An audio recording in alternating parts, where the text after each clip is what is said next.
Entonces, ponemos grabar y compartimos la pantalla. No sí, compartimos. Si no compartimos, sí compartimos. Porque pensé que no tenía abierto. Ahí está, el archivo. Bien. Bueno, como siempre, si tienen alguna duda o alguna pregunta, escriban al grupo. Tengo el celu acá al lado, así que nada, los voy a ir leyendo, ¿sí? Porque sobre todo los que están en el aula, que no los escucho, lamentablemente estoy un poco sorda.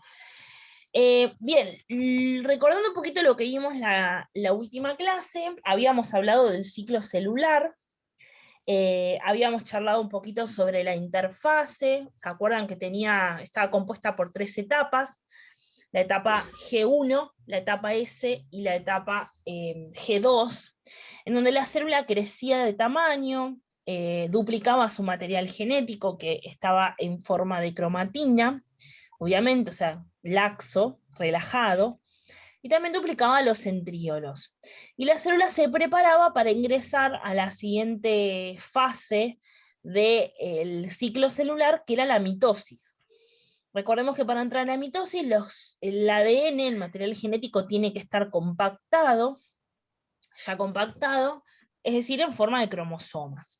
Y parte de la mitosis, o sea, estaba dividida en 4 partes distintas, a líneas generales, o 4 fases, que son la profase, la metafase, la anafase y la telofase, ¿sí? Como dice acá el dibujito. En la profase, lo que ocurría es, la célula aumentaba de tamaño, o sea, si ven, ya está siendo un poquito más grande en tamaño. Esos centríolos migraban hacia polos opuestos, ¿sí? O sea, uno se ubicaba opuesto al otro, no importa si estaba uno acá y el otro acá, uno acá o acá, uno acá y uno acá, pero siempre estaban en extremos opuestos. Iban extendiendo una serie de fibras compuestas por microtúbulos, que nosotros le llamábamos uso acromático o uso mitótico, y a esas fibras les decíamos fibras del uso, ¿no? O fibras cinetocóricas. A su vez, desaparecía, se desintegraba la capa de lo que es la capa del núcleo, la membrana que rodea el núcleo, y también desaparecía el nucleolo. Entonces los cromosomas empezaban a ya estar medio flotando ahí, estaban sujetos en el citoplasma. Y obviamente estaban condensados. Luego ingresábamos en la etapa de la metafase, en donde ya los centriolos llegaban a cada extremo, ¿sí? Ya estaba completamente formado ese uso mitótico, ¿sí? Y los cromosomas se enganchaban por su región central, por el cinetocoro, a esas fibras del uso mitótico, ¿no? Se enganchaban. Y se ubicaban más o menos en el ecuador o en el centro de la célula. Después, en el proceso de anafase, cada uno de los centriolos comenzaba a tirar muy despacio y ahí continuamente de las fibras del uso mitótico. Como los cromosomas estaban enganchados, se terminaban rompiendo y cada una de las cromátides hermanas migraba hacia cada extremo de la célula, es decir, se acercaba hacia los centriolos, ¿sí? A todo esto iba aumentando de tamaño, ya se comenzaba a imaginar en la región central, ¿sí? Hasta que cuando llegábamos al proceso de telofase, en la fase de telofase, iba desapareciendo el uso mitótico, cada cromátide, ¿sí? De cada juego de cromosomas llegaba hacia el polo opuesto, se comenzaba a formar nuevamente, se integraba nuevamente la membrana nuclear y comenzaba a formarse de nuevo el nucleolo. ¿Sí? A todo esto también la célula se imaginaba aún más por esa región central, ¿sí? Más aún, y luego finalmente llegábamos al último paso, acá terminaba la mitosis, pero llegamos al último paso del ciclo, que era la citocinesis, ¿no? O sea, el proceso mediante el cual esta invaginación era tan pronunciada que llegaba un momento que se cortaba, ¿sí? Se cortaba la célula y quedaban conformadas 2 células hijas, ¿sí? Eso es la citocinesis. Cada célula hija con el mismo material genético que la célula progenitora, ya se formaba nuevamente el nucleolo, la membrana nuclear, y los cromosomas se relajaban nuevamente y conformaban la cromatina. ¿Sí? Eso es más o menos en resumen el proceso del ciclo celular. Luego, una vez que llegamos a este punto, podía ser que la célula ingrese nuevamente en la interfase para repetir el ciclo, o que entre en un periodo de descanso en donde, bueno, nada, no estaba como retirada, digamos, del ciclo y descansando o realizando otras funciones. ¿Alguna pregunta con la mitosis? ¿Algo que no haya quedado claro, que tengamos que volver a repasar? Hay otro dibujito. O más o menos estamos bien. ¿En el aula bien? Me hacen ahí la seña. Perfecto. Bien. Como siempre, saben que igual si tienen alguna pregunta, nada, siempre está disponible para hacerla. Bien. Entonces, habíamos charlado que el proceso de mitosis se daba principalmente en organismos que eran multi o pluricelulares, es decir, que están compuestos por muchas células. ¿Por qué? Porque aquellos organismos que están compuestos por una sola célula, los unicelulares, el proceso de la división celular es diferente, es mucho más sencillo, porque obviamente los organismos son más sencillos. Y por lo general está asociado a la reproducción. ¿Por qué? Porque ustedes piensen que este proceso en el cual se forman cosas, se desintegran, los cromosomas se condensan, después se relajan, después aparece una cosa, después se va, todo el movimiento que se hace y que la célula se divida en dos, todo eso es un gasto de energía enorme para las células, ¿no? Es como que parte de la energía que tienen acumulada se la tienen que dedicar exclusivamente a hacer la mitosis, ¿no? Pero a la par tienen que nutrirse, tienen que generar organelas, tienen que reparar los tejidos, tienen que eliminar desechos, tienen que reaccionar con el medio. O sea, siempre está gastando mucha energía a las células. Cuando agrega un proceso extra, como es el de mitosis, es más gasto de energía aún. Entonces, los procesos que se dan en los organismos que tienen una sola célula no pueden ser tan complejos, porque no tienen varias células que algunas estén en mitosis y otras no, como para reponer esa energía. Entonces, los organismos unicelulares son más complejos, pero también su división celular es más, son más simples y su división celular es más simple. Y por lo general está asociada al proceso de reproducción, porque así economiza el doble la energía, ¿no? Es como que en un proceso, en dos procesos con el mismo gasto de energía.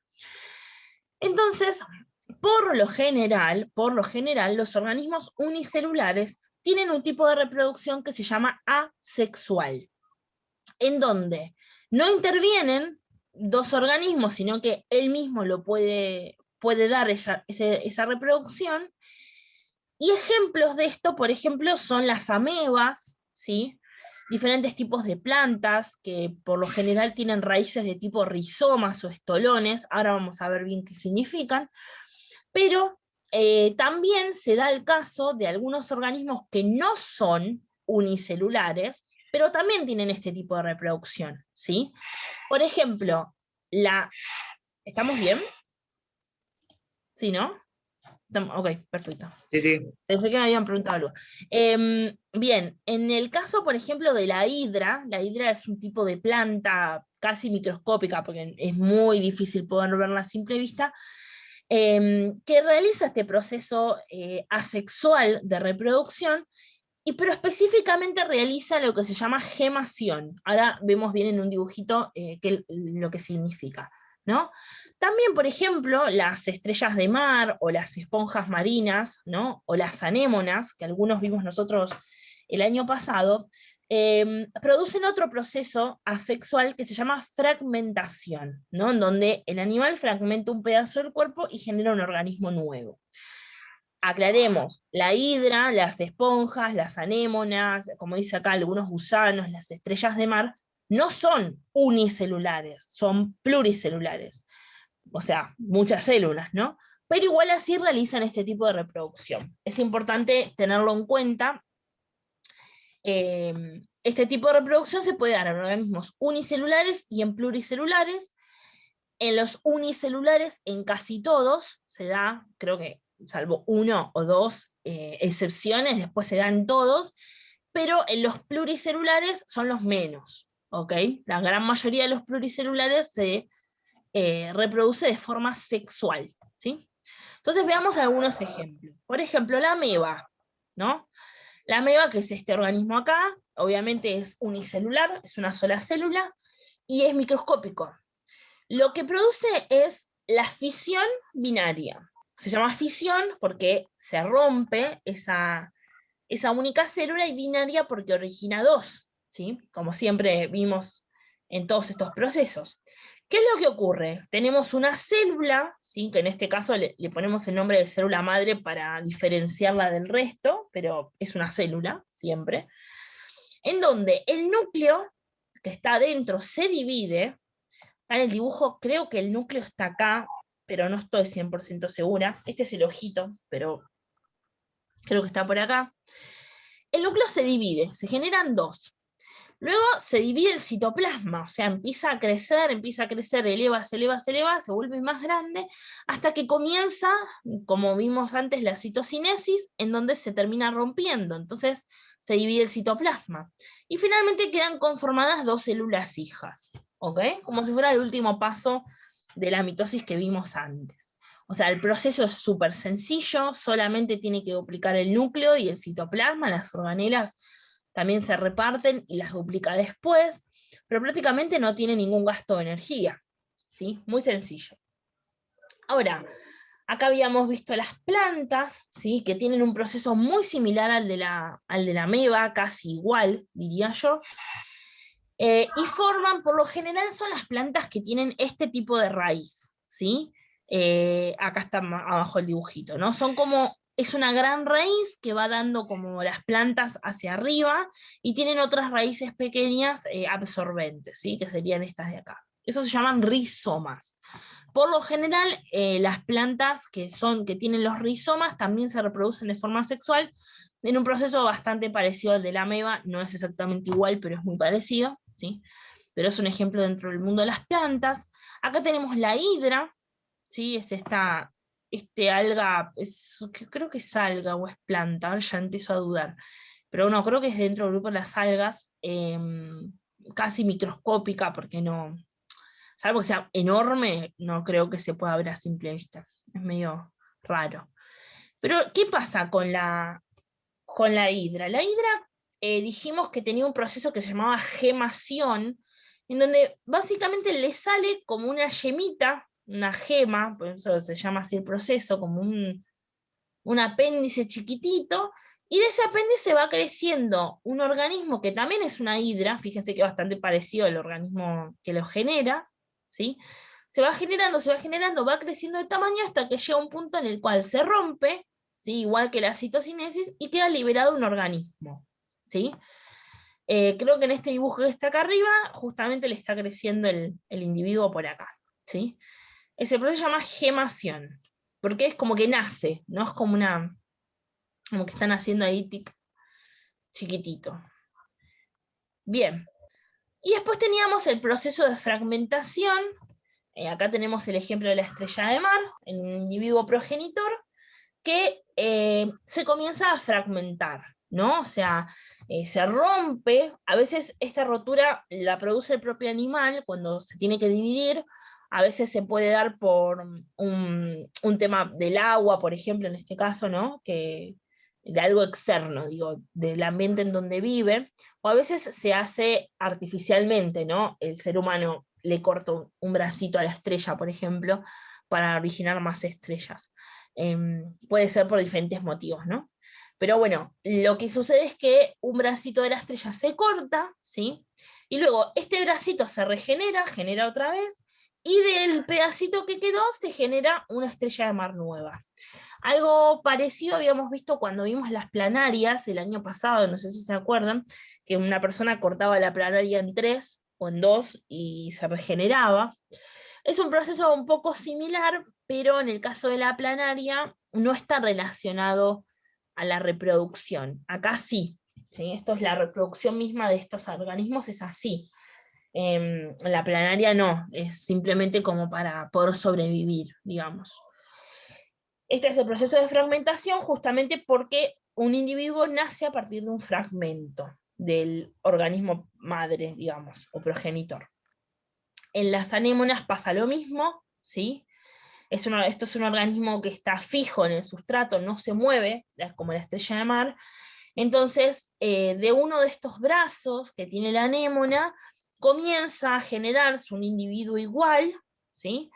Y que se mantienen unidos hasta que finalmente se rompe, se desprenden, quedan dos organismos iguales, ¿sí? También es un proceso de fragmentación, aunque no parezca.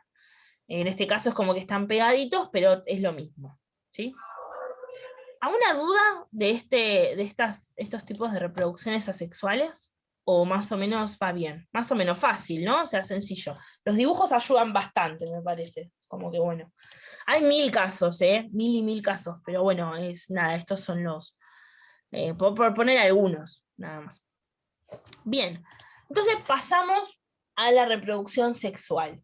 Antes tenemos que decir que también la reproducción asexual recibe el nombre de reproducción vegetativa, primero porque es muy frecuente en plantas, no en todas, obviamente, no en la gran mayoría, pero sí, en bastantes grupos de plantas se da la reproducción asexual, pero también se llama reproducción vegetativa porque cuando uno habla de lo vegetativo hace referencia como a procesos lentos, como fáciles de realizar, en donde no hay mucha complejidad. Entonces es como una doble referencia, ¿no? Igualmente, no importa cualquiera sea de todos los que vimos antes, ¿sí? Ya sea fragmentación, gemación, cualquier tipo, siempre se terminan originando dos individuos que tienen la misma información genética, ¿sí? Que su progenitor, siempre. Son todos como clones, por así decirlo. ¿Qué pasa? Cuando nosotros queremos hablar acerca de la reproducción sexual, ¿sí? La reproducción sexual se da en la gran mayoría de los organismos pluricelulares y tenemos que hablar de un proceso parecido al de la mitosis, ¿sí? Pero se llama meiosis. Ya lo vamos a ver, pero es bastante parecido. En la reproducción sexual intervienen dos progenitores, no uno solo, dos. Y cada uno de esos progenitores aporta una gameta. ¿Qué es una gameta? Es la célula sexual, ¿sí? Por eso se llama reproducción sexual. En el caso de las hembras es el óvulo y en el caso de los machos es el espermatozoide. Esas dos células sexuales o gametos se van a unir y van a formar una tercera célula que se llama cigoto o huevo. También se le puede decir huevo. ¿Qué es lo que pasa? Cada una de estas células sexuales, como provienen de dos individuos diferentes, van a tener información genética distinta, ¿no? Una del papá y una de la mamá. Entonces, cuando se unen, el cigoto tendrá la misma información genética que uno de sus progenitores o tendrá la combinación de la mamá y del papá. ¿Ustedes qué piensan? La combinación. La combinación, exactamente, es lo que pasa con nosotros, ¿no? Nosotros tenemos la mitad de la genética de nuestra mamá y la mitad de nuestro papá. Bueno, con todos los organismos que tienen este tipo de reproducción pasa exactamente lo mismo. O sea que en la meiosis las células no tienen la misma información genética que sus progenitores, tienen una combinación, ¿sí? De ellos. Bien, acá tenemos un ejemplo, esto es un óvulo humano, ¿no? Y un montón de espermatozoides que tratan de fertilizarlo. Este proceso bien lo vamos a ver en el ser humano en la unidad 2. Pero ahora veamos qué pasa en las células. Habíamos dicho que esta reproducción sexual, generalmente, casi siempre igual, salvo las plantas es otra parte, pero por lo general requiere dos progenitores, un macho y una hembra, y siempre involucra el proceso de meiosis y obviamente el proceso de fecundación. Si no se unen los gametos, nunca se va a originar el huevo, ¿sí? o el cigoto.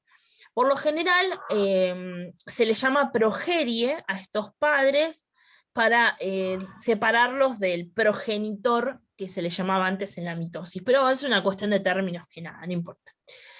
Bien, recordemos lo siguiente. ¿Se acuerdan que teníamos dos tipos de células? Las somáticas, que eran las del cuerpo, y las sexuales, que eran las gametas. Acá hay algunos ejemplos de las células somáticas, por ejemplo, en cuanto a cantidad, ¿no? Un mosquito en sus células somáticas tiene 6 cromosomas. El maíz tiene 20, un gato tiene 38 cromosomas, el ser humano tiene 46, la papa también tiene 46, y una rata vizcacha colorada que está acá presente en Argentina tiene 102. O sea, las células somáticas o del cuerpo de cualquier ser vivo es diferente, porque tienen diferentes cantidades de cromosomas. Ahora, si nosotros nos ponemos a ver en las células sexuales, siempre vamos a notar que las células sexuales tienen la mitad de los cromosomas de las células somáticas. Por ejemplo, si yo quiero buscar las células sexuales del mosquito, y la célula somática del mosquito tiene 6 cromosomas, las células sexuales van a tener 3, o sea, la mitad exacta, ¿no? En el caso, por ejemplo, del maíz, ¿sí? En vez de tener 20, las células sexuales van a tener 10. Y en el caso del ser humano tendrán 23, ¿sí? Justo la mitad. ¿Se acuerdan que las células somáticas también las llamábamos diploides? Bueno, en las células sexuales las llamamos haploides. Cada vez que mencionamos la palabra haploide, tenemos que pensar en 23 cromosomas, siempre que estemos hablando del ser humano, obvio. Y lo mismo pasa con las células somáticas. Cuando pensemos en diploides, pensamos en 46 cromosomas. Ahora, también se acuerdan que cuando hablamos de las células somáticas dijimos que la podíamos representar con un 2 y una N. La N es la cantidad de cromosomas. Y ese 2 representa como si tuviéramos 2 letras N. ¿Ok? Entonces, 2 letras N eran 46 cromosomas. ¿Cuánto tendrán las células sexuales? Una sola letra N, porque es la mitad. ¿Ok? Entonces, lo que dicen estos párrafos es lo mismo que acabamos de ejemplificar, ¿sí? Las células sexuales o gametos tienen exactamente la mitad del número de cromosomas que las células somáticas de ese ser vivo, y el número de estas células se conoce como haploide, en el caso del ser humano, 23 cromosomas. El número haploide se designa con la letra N, y el número diploide 2N, ¿sí? Porque es el doble. Así en los seres humanos, N representa 23 cromosomas, y 2N, 46 cromosomas. ¿Sí? Sé que es mucho lío, pero tranqui, después lo vamos a seguir leyendo. Termino con esto, prometo que es lo último. Cuando un espermatozoide, ¿sí? O sea, una célula sexual, o sea, una célula haploide, o sea, una célula N, ¿sí? Se fusiona con un óvulo, otra gameta femenina, o sea, también célula sexual, también haploide, también N, ¿no? Estoy haciendo el espermatozoide N más el óvulo N, ¿sí? O sea, 2N es lo que me da como resultado, ¿sí? Queda conformado N del espermatozoide más N del óvulo, 2N, eso me da la cuenta. Entonces, la célula que se genera, que es el huevo, ¿sí? Va a ser 2N, ¿ok? No sé si se entiende muy bien. Pero bueno, cada gameta sexual aporta la letra N, o sea, 23 cromosomas, y origina un huevo cigoto que es 2N, o sea, 46 cromosomas. ¿Ok?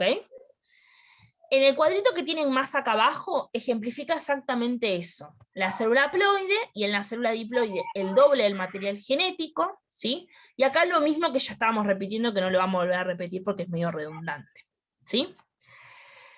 Bien.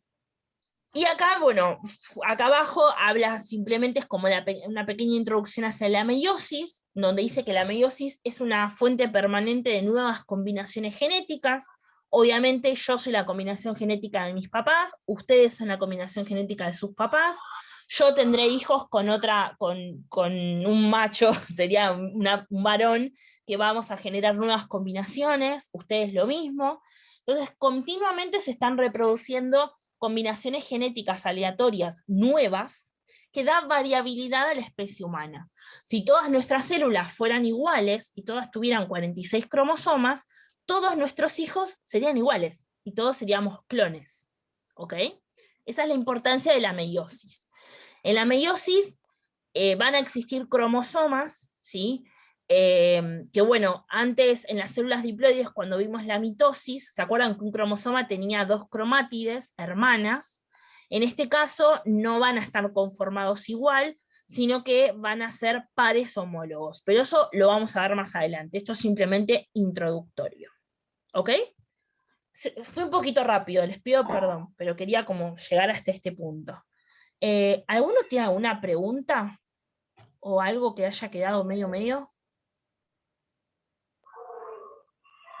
En el aula de meiosis. No. No, sé que fuimos rápido, les pido perdón, pero tranquilos porque esto igual lo vamos a seguir trabajando más en estas clases, ¿no? Ok. Entonces, si no tienen ninguna duda ni nada, quedan libres. En el aula están bien, me hacen una seña de que no murieron, bien, excelente, perfecto. Me conformo con que en principio nos escuchemos los nombres, ¿ok?